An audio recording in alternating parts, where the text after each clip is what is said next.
Chapter 3. The Dominant Primordial Beast. The dominant primordial beast was strong in buck, and under the fierce conditions of trail life it grew and grew. Yet it was a secret growth. His newborn cunning gave him poise and control. He was too busy adjusting himself to the new life to feel at ease, and not only did he not pick fights, but he avoided them whenever possible. A certain deliberateness characterized his attitude. He was not prone to rashness and precipitate action, and in the bitter hatred between him and Spitz he betrayed no impatience, shunned all offensive acts. On the other hand, possibly because he divined in Buck a dangerous rival, Spitz never lost an opportunity of showing his teeth. He even went out of his way to bully Buck, striving constantly to start the fight which could end only in the death of one or the other. Early in the trip this might have taken place had it not been for an unwanted accident. At the end of this day they made a bleak and miserable camp on the shore of Lake Le Barge. Driving snow, a wind that cut like a white-hot knife, and darkness had forced them to grope for a camping place. They could hardly have fared worse. At their backs rose a perpendicular wall of rock, and Perrault and François were compelled to make their fire and spread their sleeping robes on the ice of the lake itself. The tent they had discarded at Dai in order to travel light. A few sticks of driftwood furnished them with a fire that thawed down through the ice and left them to eat supper in the dark. Close in under the sheltering rock Buck made his nest. So snug and warm was it, that he was loath to leave it when François distributed the fish which he had first thawed over the fire. But when Buck finished his ration and returned, he found his nest occupied. A warning snarl told him that the trespasser was Spitz. Till now Buck had avoided trouble with his enemy, but this was too much. The beast in him roared. He sprang upon Spitz with a fury which surprised them both, and Spitz particularly, for his whole experience with Buck had gone to teach him that his rival was an unusually timid dog, who managed to hold his own only because of his great weight and size. François was surprised, too, when they shot out in a tangle from the disrupted nest and he divined the cause of the trouble. He cried to Buck. "Gif it to him, by gar. Gif it to him, the dirty thief." Spitz was equally willing. He was crying with sheer rage and eagerness as he circled back and forth for a chance to spring in. Buck was no less eager, and no less cautious, as he likewise circled back and forth for the advantage. But it was then that the unexpected happened, the thing which projected their struggle for supremacy far into the future, past many a weary mile of trail and toil. An oath from Perrault, the resounding impact of a club upon a bony frame, and a shrill yelp of pain, heralded the breaking forth of pandemonium. The camp was suddenly discovered to be alive with skulking furry forms, starving huskies, 4 or 5 score of them, who had scented the camp from some Indian village. They had crept in while Buck and Spitz were fighting, and when the 2 men sprang among them with stout clubs they showed their teeth and fought back. They were crazed by the smell of the food. Perrault found one with head buried in the grub box. His club landed heavily on the gaunt ribs, and the grub box was capsized on the ground. On the instant a score of the famished brutes were scrambling for the bread and bacon. The clubs fell upon them unheeded. They yelped and howled under the rain of blows, but struggled none the less madly till the last crumb had been devoured. In the meantime the astonished team dogs had burst out of their nests only to be set upon by the fierce invaders. Never had Buck seen such dogs. It seemed as though their bones would burst through their skins. They were mere skeletons, draped loosely in draggled hides, with blazing eyes and slavered fangs. But the hunger madness made them terrifying, irresistible. There was no opposing them. The team dogs were swept back against the cliff at the first onset. Buck was beset by 3 huskies, and in a trice his head and shoulders were ripped and slashed. The din was frightful. Bill Lee was crying as usual. Dave and Solex, dripping blood from a score of wounds, were fighting bravely side by side. Joe was snapping like a demon. Once, his teeth closed on the foreleg of a husky, and he crunched down through the bone. Pike, the malingerer, leaped upon the crippled animal, breaking its neck with a quick flash of teeth and a jerk. Buck got a frothing adversary by the throat, and was sprayed with blood when his teeth sank through the jugular. The warm taste of it in his mouth goaded him to greater fierceness. He flung himself upon another, and at the same time felt teeth sink into his own throat. It was Spitz, treacherously attacking from the side. Perrault and Francois, having cleaned out their part of the camp, hurried to save their sled dogs. The wild wave of famished beasts rolled back before them, and Buck shook himself free. But it was only for a moment. The two men were compelled to run back to save the grub, upon which the Huskies returned to the attack on the team. Bill Lee, terrified into bravery, sprang through the savage circle and fled away over the ice. Pike and Dub followed on his heels, with the rest of the team behind.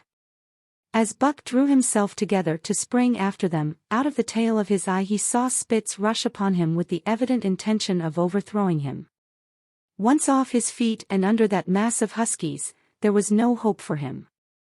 But he braced himself to the shock of Spitz's charge, then joined the flight out on the lake. Later, the 9 team dogs gathered together and sought shelter in the forest. Though unpursued, they were in a sorry plight.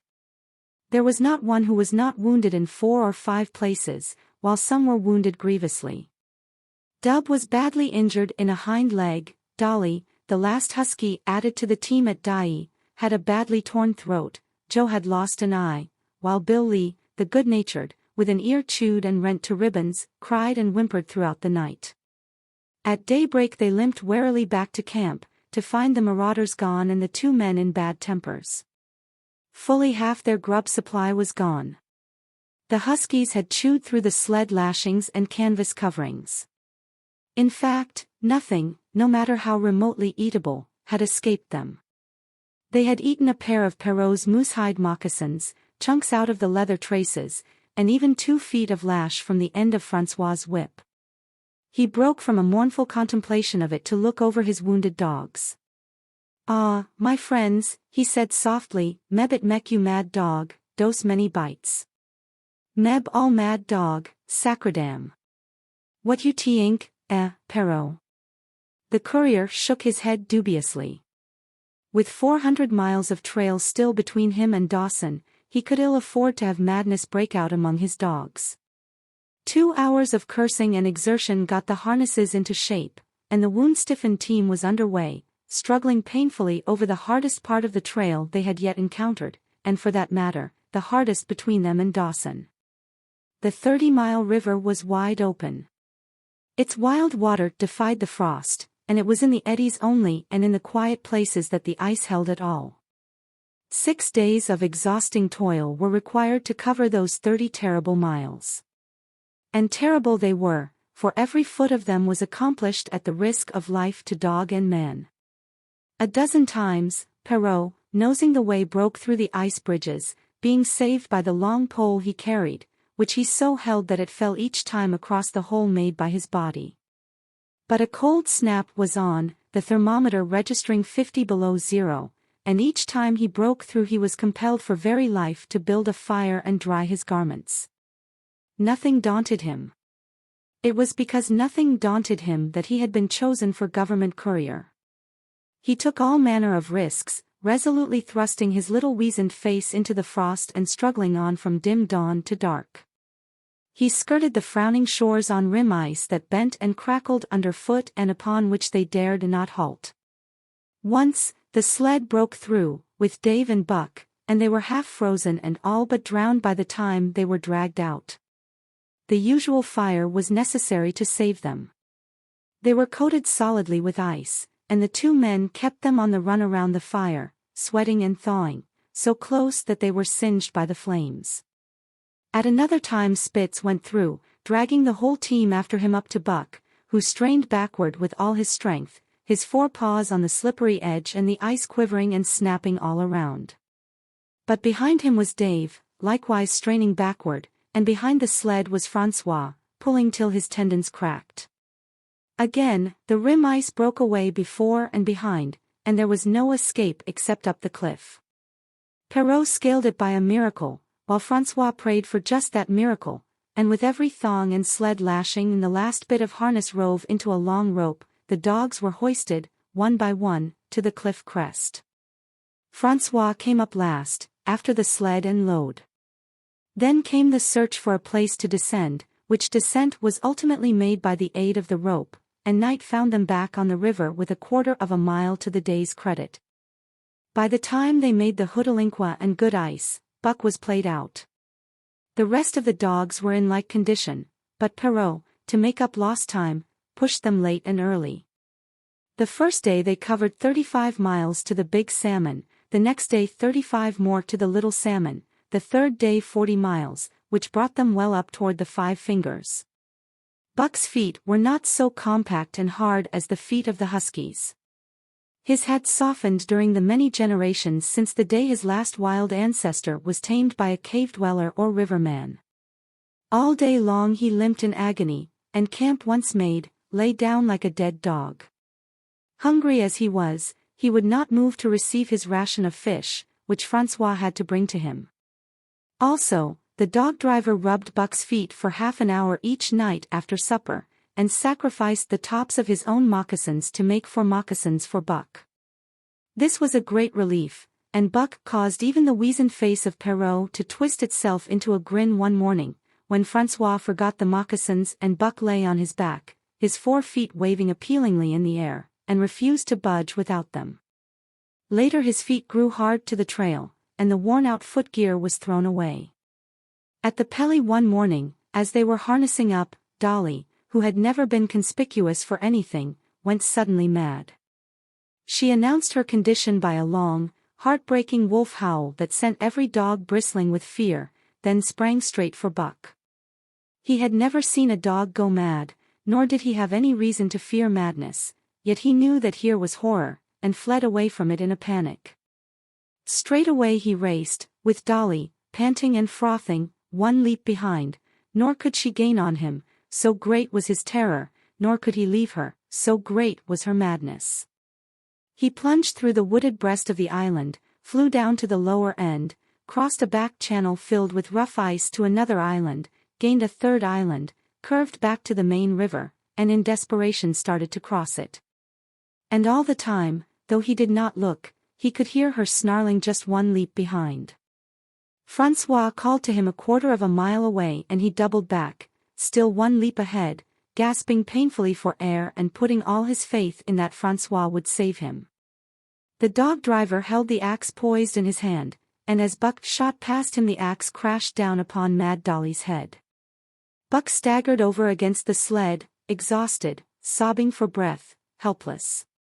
This was Spitz's opportunity. He sprang upon Buck, and twice his teeth sank into his unresisting foe and ripped and tore the flesh to the bone. Then Francois's lash descended, and Buck had the satisfaction of watching Spitz receive the worst whipping as yet administered to any of the teams. "One devil, dat Spitz," remarked Perrault. "Some damn day heem kill dat Buck." "Dat Buck 2 devils," was Francois's rejoinder. "All de tam I watch dat Buck I know for sure. Listen, some damn fine day heem get mad lak Helen, den heem chew dat Spitz all up and spit heem out on de snow." "Sure. I know." From then on it was war between them. Spitz, as lead dog and acknowledged master of the team, felt his supremacy threatened by this strange Southland dog. And strange Buck was to him, for of the many Southland dogs he had known, not one had shown up worthily in camp and on trail. They were all too soft, dying under the toil, the frost, and starvation. Buck was the exception. He alone endured and prospered, matching the husky in strength, savagery, and cunning. Then he was a masterful dog, and what made him dangerous was the fact that the club of the man in the red sweater had knocked all blind pluck and rashness out of his desire for mastery. He was preeminently cunning, and could bide his time with a patience that was nothing less than primitive. It was inevitable that the clash for leadership should come. Buck wanted it. He wanted it because it was his nature, because he had been gripped tight by that nameless, incomprehensible pride of the trail and trace, that pride which holds dogs in the toil to the last gasp, which lures them to die joyfully in the harness, and breaks their hearts if they are cut out of the harness. This was the pride of Dave as wheel dog, of Sol-leks as he pulled with all his strength, the pride that laid hold of them at break of camp, transforming them from sour and sullen brutes into straining, eager, ambitious creatures, the pride that spurred them on all day and dropped them at pitch of camp at night, letting them fall back into gloomy unrest and uncontent. This was the pride that bore up Spitz and made him thrash the sled dogs who blundered and shirked in the traces or hid away at harness-up time in the morning. Likewise it was this pride that made him fear Buck as a possible lead dog. And this was Buck's pride, too. He openly threatened the other's leadership. He came between him and the shirks he should have punished. And he did it deliberately. One night there was a heavy snowfall, and in the morning Pike, the malingerer, did not appear. He was securely hidden in his nest under a foot of snow. Francois called him and sought him in vain. Spitz was wild with wrath.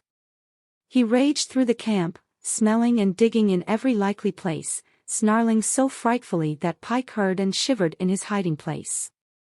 But when he was at last unearthed, and Spitz flew at him to punish him, Buck flew, with equal rage, in between. So unexpected was it, and so shrewdly managed, that Spitz was hurled backward and off his feet. Pike, who had been trembling abjectly, took heart at this open mutiny, and sprang upon his overthrown leader. Buck, to whom fair play was a forgotten code, likewise sprang upon Spitz. But Francois, chuckling at the incident while unswerving in the administration of justice, brought his lash down upon Buck with all his might. This failed to drive Buck from his prostrate rival, and the butt of the whip was brought into play.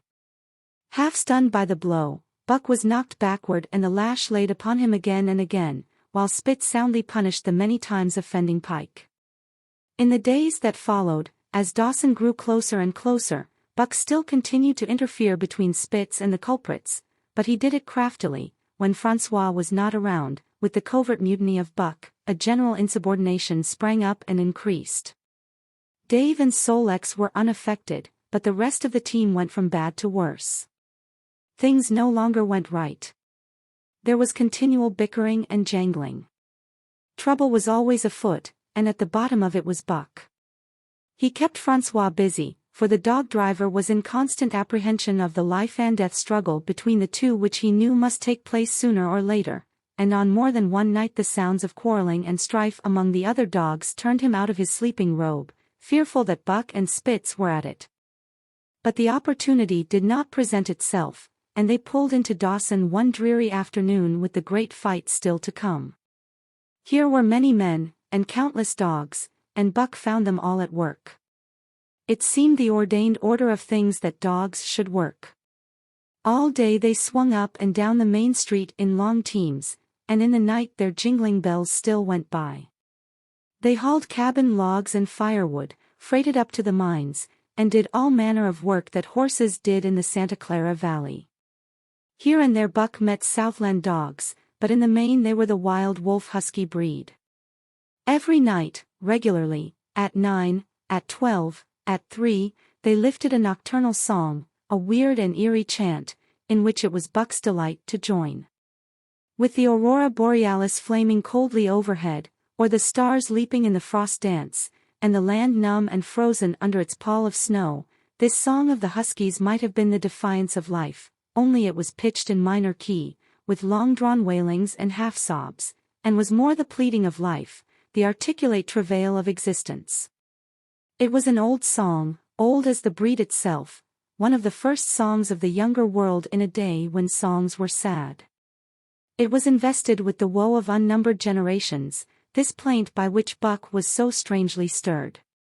When he moaned and sobbed, it was with the pain of living that was of old the pain of his wild fathers, and the fear and mystery of the cold and dark that was to them fear and mystery. And that he should be stirred by it marked the completeness with which he harked back through the ages of fire and roof to the raw beginnings of life in the howling ages. 7 days from the time they pulled into Dawson, they dropped down the steep bank by the barracks to the Yukon Trail, and pulled for Dyea and salt water. Perrault was carrying dispatches if anything more urgent than those he had brought in. Also, the travel pride had gripped him, and he purposed to make the record trip of the year. Several things favored him in this. The week's rest had recuperated the dogs and put them in thorough trim. The trail they had broken into the country was packed hard by later journeyers. And further, the police had arranged in 2 or 3 places deposits of grub for dog and man, and he was traveling light. They made 60 Mile, which is a 50-mile run, on the first day, and the second day saw them booming up the Yukon well on their way to Pelly. But such splendid running was achieved and not without great trouble and vexation on the part of Francois. The insidious revolt led by Buck had destroyed the solidarity of the team. It no longer was as one dog leaping in the traces.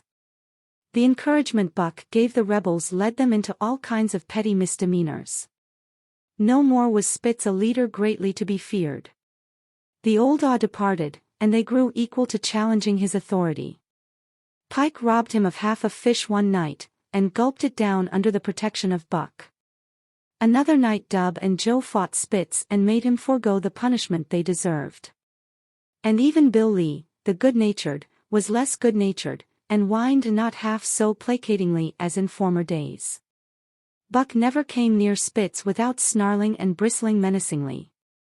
In fact, his conduct approached that of a bully, and he was given to swaggering up and down before Spitz's very nose. The breaking down of discipline likewise affected the dogs in their relations with one another. They quarreled and bickered more than ever among themselves, till at times the camp was a howling bedlam. Dave and Solex alone were unaltered, though they were made irritable by the unending squabbling. Francois swore strange barbarous oaths, and stamped the snow in futile rage, and tore his hair. His lash was always singing among the dogs, but it was of small avail. Directly his back was turned they were at it again. He backed up Spitz with his whip, while Buck backed up the remainder of the team. Francois knew he was behind all the trouble, and Buck knew he knew, but Buck was too clever ever again to be caught red-handed. He worked faithfully in the harness, for the toil had become a delight to him, yet it was a greater delight slyly to precipitate a fight amongst his mates and tangle the traces. At the mouth of the Tahkeena, one night after supper, Dub turned up a snowshoe rabbit, blundered it, and missed. In a second the whole team was in full cry. 100 yards away was a camp of the Northwest Police, with 50 dogs, huskies all, who joined the chase. The rabbit sped down the river, turned off into a small creek, up the frozen bed of which it held steadily.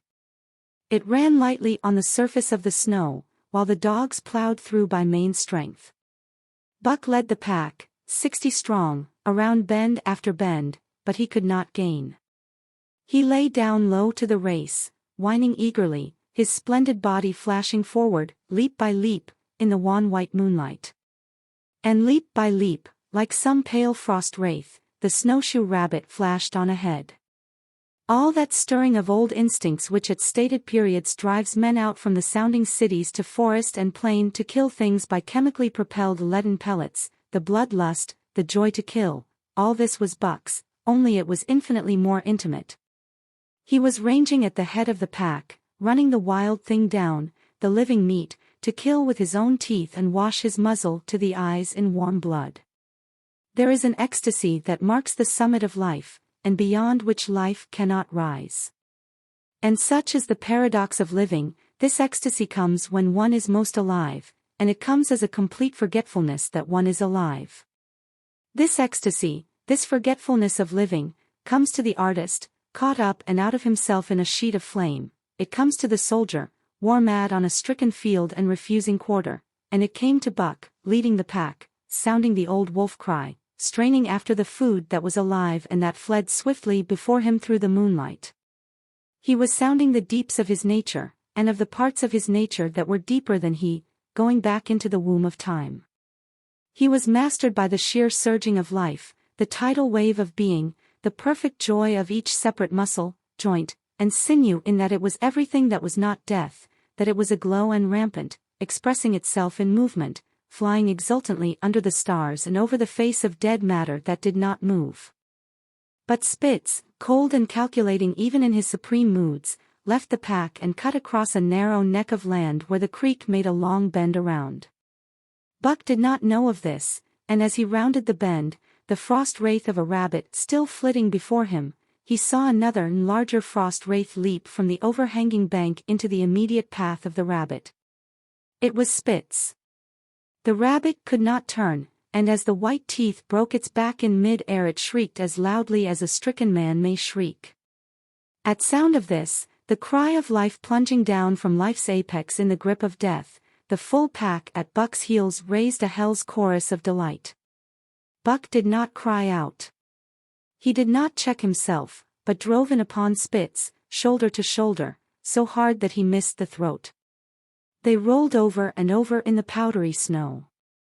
Spitz gained his feet almost as though he had not been overthrown, slashing Buck down the shoulder and leaping clear. Twice his teeth clipped together, like the steel jaws of a trap, as he backed away for better footing, with lean and lifting lips that writhed and snarled.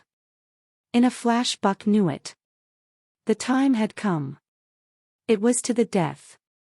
As they circled about, snarling, ears laid back, keenly watchful for the advantage, the scene came to Buck with a sense of familiarity.